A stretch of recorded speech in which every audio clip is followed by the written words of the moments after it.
Hello hi ಎಲ್ಲರಿಗೂ ನಮಸ್ಕಾರ. ನಾನ್ ನಿಮ್ಮ ಪ್ರಿಯಾಂಕಾ. ಹಾಸ್ಟೆಲ್ ರೂಮ್ ನಂಬರ್ 090ನ 3ನೇ ಎಪಿಸೋಡ್ಗೆ ನಿಮ್ಮೆಲ್ಲರಿಗೂ ಸ್ವಾಗತ. ನೆಕ್ಸ್ಟ್ ದಿನ ಬೆಳಗ್ಗೆ ಸಡನ್ ಆಗಿ ನಿಧಿಗೆ ನಿದ್ದೆಯಿಂದ ಎಚ್ಚರ ಆಗುತ್ತೆ. ಎದ್ದು ಗಾಬರಿಯಾಗಿ ಸುತ್ತಲೂ ನೋಡ್ತಾಳೆ. ರಾತ್ರಿ ಆ ಗೋಡೆ ಮುಂದೆ ಬಿದ್ದಿದ್ದ ನಿಧಿ ಈಗ ಅವಳು ಬೆಡ್ ಮೇಲೆ ಮಲಗಿರ್ತಾಳೆ. ಬೆಡ್ ಇಂದ ಎದ್ದು ಆ ಗೋಡೆ ಬಳಿ ಬರ್ತಾಳೆ. ನಿನ್ನೆ ರಾತ್ರಿ ಅವಳಿಗೆ ಸಿಕ್ಕ ಅವಳು ಫೋಟೋನ ಸುತ್ತಮುತ್ತ ಹುಡುಕ್ತಾಳೆ. ಎಲ್ಲೂ ಸಿಗಲ್ಲ, ಎಲ್ಲೂ ಕಾಣಿಸಲ್ಲ. ಸುತ್ತಮುತ್ತಲು ಎಲ್ಲಾನು ನಾರ್ಮಲ್ ಆಗಿರುತ್ತೆ. ನಿನ್ನೆ ರಾತ್ರಿ ನಡೆದಿದ್ದೆಲ್ಲ ಕನ್ಸ ಅಥವಾ ನಿಜನಾ ಅಂತ ಕನ್ಫ್ಯೂಸ್ ಆಗೋಷ್ಟು ನಾರ್ಮಲ್ ಆಗಿರುತ್ತೆ ಅವಳ ರೂಮಿನ ವಾತಾವರಣ. ಇದೇ ಕನ್ಫ್ಯೂಷನ್ ಅಲ್ಲಿ ಅವಳು ರೂಮಿಂದ ಎದ್ದು ಆಚೆ ಬರ್ತಾಳೆ. ನಿನ್ನೆ ರಾತ್ರಿ ನಿಧಿ ನೋಡಿದ ಕಣ್ಣು, ಪರಿಚಿತ ತನ್ನದೇ ಆದಂತ ಫೋಟೋ ಅವಳ ಯೋಚನೆನ ಇನ್ನೂ ಜಾಸ್ತಿ ಮಾಡ್ತಾ ಹೋಗುತ್ತೆ. ನಿಧಿ ಬಾತ್ರೂಮ್ ನಲ್ಲಿ ಯೋಚನೆ ಮಾಡ್ತಾ ಬ್ರಷ್ ಮಾಡ್ತಿರ್ತಾಳೆ. ಆಗ ಅಲ್ಲಿ ಇರೋ ಒಬ್ಳಿಗೆ ಆ ರೂಮ್ ನಂಬರ್ 090ನಲ್ಲಿ ಏನಿದೆ ಅಂತ ನಿಧಿ ಕೇಳ್ತಾಳೆ. ಆಗ ಹುಡುಗಿ, ಆಹಾ, ನಿನ್ನೆ ದೊಡ್ಡದಾಗಿ ನನಗೇನೋ ಭಯ ಇಲ್ಲ, ನಾನೇ ದೊಡ್ಡದ್ದೆವ್ವಾ, ಅದು ಇದು ಅಂತ ಅನ್ಕೊಂಡು ಜಂಬತ್ ಕೋಳಿ ತರ ಹೋದೆ.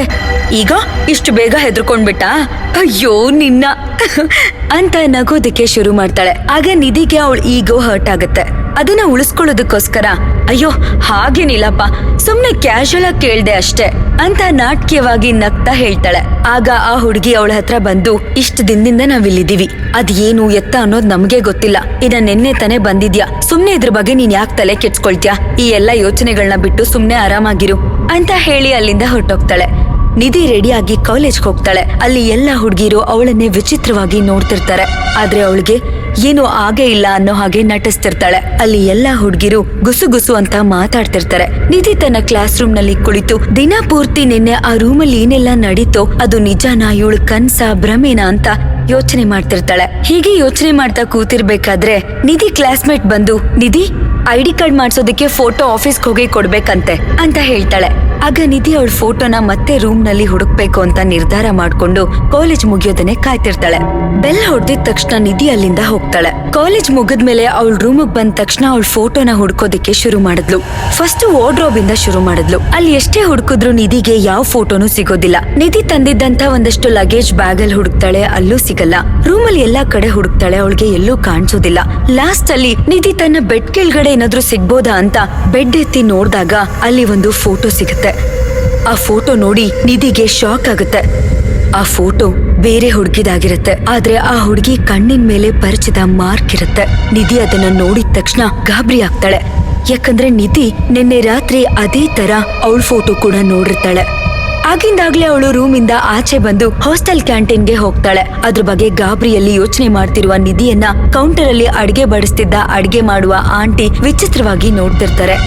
ನಿಧಿ ತನ್ನ ರೂಮ್ ನಲ್ಲಿ ಇದ್ದ ಆ ಫೋಟೋ ಯಾರ್ದು, ನಿನ್ನೆ ನಡೆದಿದ್ದೆಲ್ಲ ಕನ್ಸ, ನನ್ ಮುಖದ ಮೇಲೆ ಇದೇ ತರ ಸೇಮ್ ಮಾರ್ಕ್ ಇತ್ತು, ಈ ಫೋಟೋಲ್ ಇದೆಯಲ್ಲ ಅದೇ ತರ, ಅದೆಲ್ಲ ಹೇಗ್ ಸಾಧ್ಯ ಅಂತ ತುಂಬಾ ಗಾಬರಿಯಿಂದ ಯೋಚನೆ ಮಾಡ್ತಿರ್ತಾಳೆ. ಬೆಳಗ್ಗೆಯಿಂದ ರಚನಾ ನಿಧಿನ ಅಬ್ಸರ್ವ್ ಮಾಡ್ತಿರ್ತಾಳೆ. ಅವಳು ಕೂಡ ಅಲ್ಲೇ ಹಾಸ್ಟೆಲ್ ಕ್ಯಾಂಟೀನ್ಗೆ ಬಂದಿರ್ತಾಳೆ. ರಚನಾ ಬಂದವಳು ನಿಧಿ ಹತ್ರ ಹೋಗಿ, ಹಾಯ್ ನಿಧಿ ಅಂತ ಮಾತಾಡಿಸ್ತಾಳೆ. ನಿಧಿ ಅವಳದೇ ಯೋಚನೆಯಲ್ಲಿ ಮುಳುಗ್ ಹೋಗಿರ್ತಾಳೆ. ರಚನಾ ನಿಧಿನ ಮುಟ್ಟಿ, ಹೇ ನಿಧಿ, ಯಾಕೆ ಈ ತರ ಯೋಚನೆ ಮಾಡ್ತಿದ್ಯಾ ಅಂತ ಕೇಳ್ತಾಳೆ. ನಿಧಿ ಒಂದು ಕ್ಷಣ ಅವಳು ಮುಟ್ಟಿದ್ ನೋಡಿ ಗಾಬರಿ ಆಗ್ತಾಳೆ. ಆಮೇಲೆ ತನ್ನಲ್ಲಿ ತಾನೇ ಸಮಾಧಾನ ಮಾಡ್ಕೊಂಡು ಏನೂ ಇಲ್ಲ ಅನ್ನೋ ಹಾಗೆ ತಲೆ ಅಲ್ಲಾಡ್ಸಿ ಸುಮ್ನಾಗ್ತಾಳೆ.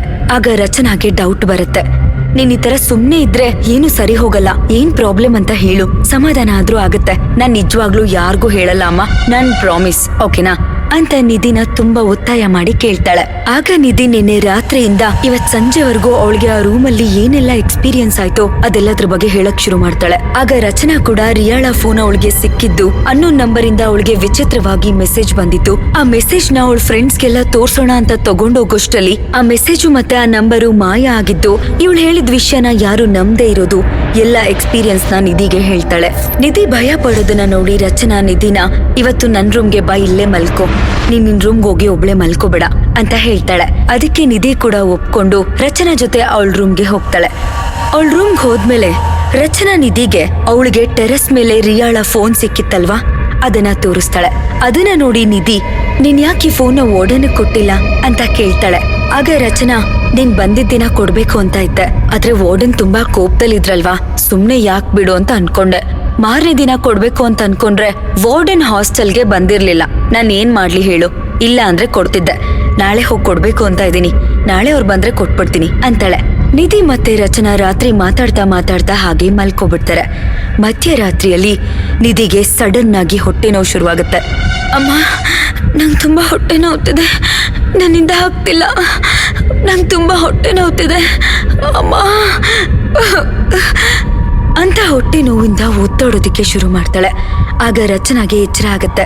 ನಿಧಿ ಒದ್ದಾಡ್ತಾ ಇರೋದನ್ನ ನೋಡಿ, ಹೇ ನಿಧಿ, ಯಾಕೆ, ಏನಾಯ್ತು? ಹೊಟ್ಟೆ ನೋವ್ತಿದ್ಯಾ? ಅಯ್ಯೋ, ಯಾಕೆ ನಿದ್ದೆ ಬರ್ಲಿಲ್ವಾ? ಏನಾಯ್ತು ನಿನಗೆ ಅಂತ ಸ್ವಲ್ಪ ಭಯದಿಂದ ಕೇಳ್ತಾಳೆ. ಆಗ ನಿಧಿ, ಸ್ವಲ್ಪ ಪೀರಿಯಡ್ಸ್ ಟೈಮ್ ಅಲ್ವಾ, ಹೊಟ್ಟೆ ನೋವ್ತಿತ್ತು ಅಷ್ಟೇ ಕಣೆ, ಇನ್ನೇನಿಲ್ಲ, ನೀನ್ ಆರಾಮಾಗಿ ಮಲ್ಕೋ, ಪರವಾಗಿಲ್ಲ, ನಾನು ಮಲ್ಕೋತೀನಿ ಅಂತ ನಿಧಿ ಹೇಳ್ದಾಗ ರಚನಾ ಎದ್ದು ತನ್ನ ಕಬೋರ್ಡ್ನಲ್ಲಿ ಅವರಮ್ಮ ಊರಿಂದ ಹೊಟ್ಟೆ ನೋವು ಕಮ್ಮಿ ಆಗೋದಕ್ಕೆ ಏನೋ ಪುಡಿ ಮಾಡ್ಕೊಟ್ಟಿದ್ರೆ ಅದನ್ನ ತಂದು ಕೊಡ್ತಾಳೆ. ಆಗ ನಿಧಿ, ನನ್ಗೆ ಪ್ಯಾಡ್ ಬೇಕಿತ್ತು ಕಣೆ, ಸ್ವಲ್ಪ ಕೊಡ್ತೀಯಾ ಅಂತ ನಿಧಿ ಕೇಳಿದಾಗ ರಚನಾ ತನ್ನ ವಾರ್ಡ್ರೋಬ್ ಪೂರ್ತಿ ಹುಡುಕ್ತಾಳೆ. ಎಲ್ಲೂ ಸಿಗೋದಿಲ್ಲ, ಖಾಲಿ ಆಗಿರತ್ತೆ.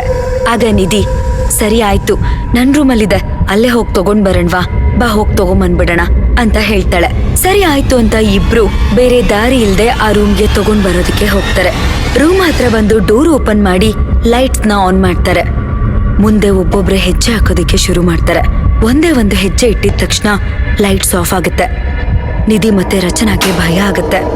ನಿಧಿ ತನ್ನ ಬ್ಯಾಗ್ ನಲ್ಲಿ ಪ್ಯಾಡ್ ಹುಡುಕ್ತಾ ಇರ್ತಾಳೆ. ರಚನಾನು ಫೋನ್ ಟಾರ್ಚ್ ಆನ್ ಮಾಡ್ಕೊಂಡು ರೂಮ್ ಸುತ್ತಲೂ ನೋಡ್ತಾಳೆ. ರಚನಾ ಹಾಗೆ ನೋಡ್ತಾ ಇರ್ಬೇಕಾದ್ರೆ, ನಿಧಿ, ಇದೇ ಕಬೋರ್ಡಿಂದ ಅಲ್ವಾ ನಿನ್ನೆ ರಾತ್ರಿ ಫೋಟೋ ಬಿದ್ದಿತ್ತು ಅಂತ ಕೇಳ್ತಾಳೆ. ಟಾರ್ಚ್ ಹಾಕಿ ಕಬೋರ್ಡ್ ನ ಓಪನ್ ಮಾಡ್ತಾಳೆ. ಏನಾದ್ರೂ ಸಿಗತ್ತಾ ಅಂತ ನೋಡ್ತಿರ್ಬೇಕಾದ್ರೆ ನಿಧಿ ಫೋಟೋ ಸಿಗತ್ತೆ. ರಚನಾಗೆ ಅದನ್ನ ನೋಡಿ ಗಾಬರಿ ಆಗುತ್ತೆ. ನಿಧಿ, ನಿಧಿ, ನಿಧಿ ಅಂತ ಕರೆದು ಅವಳಿಗೆ ಆ ಫೋಟೋ ತೋರಿಸ್ತಾಳೆ. ನಿಧಿ ಬಂದು ಆ ಫೋಟೋನ ನೋಡಿ ಶಾಕ್ ಆಗ್ತಾಳೆ. ಆಗ ನಿಧಿ ಆ ಫೋಟೋನ ಇಸ್ಕೊಂಡು ನೋಡ್ತಾ, ಈ ಫೋಟೋನೇ ನಾನು ನಿನ್ನೆ ರಾತ್ರಿ ನೋಡಿದ್ದು, ಆದ್ರೆ ಬೆಳಗ್ಗಿಂದ ಹುಡುಕಿದ್ರು ಈ ಫೋಟೋ ಸಿಗ್ಲೇ ಇಲ್ಲ, ಇದ್ದಕ್ಕಿದ್ದಂಗೆ ಇವಾಗ ಸಿಗೋದಿಕ್ ಹೇಗ್ ಸಾಧ್ಯ ಅಂತ ಇಬ್ರು ಭಯ ಪಡ್ತಾರೆ. ನಿಧಿಗೆ ತಕ್ಷಣ ನೆನ್ಪಾಗತ್ತೆ. ಅವಳು ಓಡ್ ಹೋಗಿ ತನ್ನ ಬೆಡ್ ಕೆಳಗಡೆ ಬೆಳಗ್ಗೆ ತನಗ್ ಸಿಕ್ಕ ಫೋಟೋನ ತೆಗೆದು ನೋಡ್ತಾಳೆ. ಆ ಫೋಟೋ ತಗೊಂಡು ರಿಯಾ ತನ್ನ ಫೋಟೋನ ಮತ್ತೆ ಆ ಫೋಟೋನ ಪಕ್ಕದಲ್ಲಿಟ್ಟು ನೋಡ್ತಾಳೆ. ನೋಡ್ದಾಗ ಇಬ್ಬರಿಗೂ ಶಾಕ್ ಆಗತ್ತೆ. ಅದು ರಿಯಾಳ ಫೋಟೋ ಆಗಿರುತ್ತೆ. ಇದನ್ನ ನೋಡಿ ಇಬ್ಬರಿಗೂ ಗಾಬರಿ ಆಗತ್ತೆ. ಭಯದಲ್ಲಿ ಏನ್ ಮಾಡ್ಬೇಕು ಅಂತ ಗೊತ್ತಾಗಲ್ಲ. ರಿಯಾ ಹಾಗೂ ನಿಧಿ ಇಬ್ಬರ ಮುಖದಲ್ಲಿ ಕಣ್ಣಿನ ಮೇಲೆ ಪರ್ಚಿರುವ ಸೇಮ್ ಟು ಸೇಮ್ ಮಾರ್ಕ್ ಇರುತ್ತೆ. ಆಗ ನಿಧಿ ಭಯದಲ್ಲಿ, ಹಾಗಾದ್ರೆ ಈ ರೂಮಲ್ಲಿ ಬರೋರೇ ನೆಕ್ಸ್ಟ್ ಟಾರ್ಗೆಟಾ? ಮೊದಲು ರಿಯಾ, ಈಗ ನಾನು ಅಂತ ರಚನಾನ ನೋಡ್ತಾಳೆ. ರಚನಾ ಭಯದಲ್ಲಿ ನೋಡ್ತಿರುವಾಗ ಇದ್ದಕ್ಕಿದ್ದಂತೆ ನಿಧಿ ಫೋನ್ಗೆ 3 ಗಂಟೆ ಮಧ್ಯರಾತ್ರಿಲಿ ಒಂದು ಅನ್ನೋನ್ ನಂಬರಿಂದ ಫೋನ್ ಕಾಲ್ ಬರುತ್ತೆ. ಆ ಅನ್ನೋನ್ ನಂಬರ್ನ ರಚನಾ ನೋಡಿದ ತಕ್ಷಣ ಗಾಬರಿ ಆಗ್ತಾಳೆ. ಆ ನಂಬರ್ನ ನೋಡಿ ಭಯ ಆಗುತ್ತೆ. ಯಾಕಂದ್ರೆ ಅದೇ ಸೇಮ್ ಅನ್ನೋನ್ ನಂಬರಿಂದನೇ ರಿಯಾ ಫೋನ್ಗೂ ಮೆಸೇಜ್ ಬಂದಿರುತ್ತೆ. ರಚನಾ ನಿಧಿಗೆ, ಇದೇ ನಂಬರ್ ನಿಧಿ, ಇದೇ ನಂಬರಿಂದನೇ ರಿಯನ್ ಫೋನ್ಗೆ ಅವತ್ತು ಮೆಸೇಜ್ ಬಂದಿದ್ದು ಕಣೆ ಅಂತ ಅಂತಾಳೆ. ಆಗ ನಿಧಿಗೂ ಇನ್ನೂ ಭಯ ಜಾಸ್ತಿ ಆಗುತ್ತೆ. ನಿಧಿ ಮತ್ತೆ ರಚನಾ ಇಬ್ರು ನಡ್ಕೋದಕ್ ಶುರು ಮಾಡ್ತಾರೆ. ನಿಧಿ ಕಾಲ್ ರಿಸೀವ್ ಮಾಡ್ಲಾ ಅಂತ ಕೇಳೋ ತರ ರಚನನ್ ಮುಖನ ನೋಡ್ತಾಳೆ. ಆಗ ರಚನಾ ಕಾಲ್ ರಿಸೀವ್ ಮಾಡ್ಬೇಡ ಅಂತ ತಲೆ ಅಲ್ಲಾಡಿಸ್ತಾಳೆ. ನಿಧಿಗೆ ಅವಳು ಏನ್ ಮಾಡ್ಬೇಕು ಅಂತ ಗೊತ್ತಾಗಲ್ಲ. ಗೊಂದಲದಲ್ಲಿ ಸಿಕ್ಕಾಕೊಂಡಿರ್ತಾಳೆ.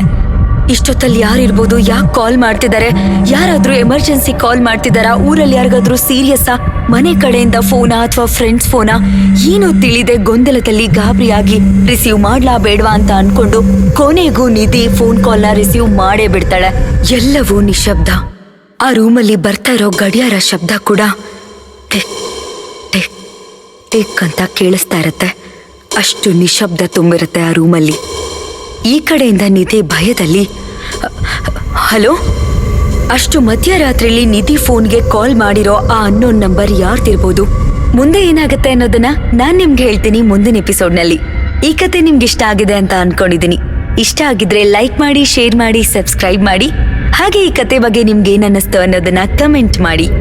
ಅಲ್ಲಿವರೆಗೂ ನೋಡ್ತಾ ಇರಿ ಸಿನಿವಾಲಿ ಸ್ಟೋರೀಸ್. ಮತ್ತೆ ಸಿಗೋಣ. ನಮಸ್ತೆ.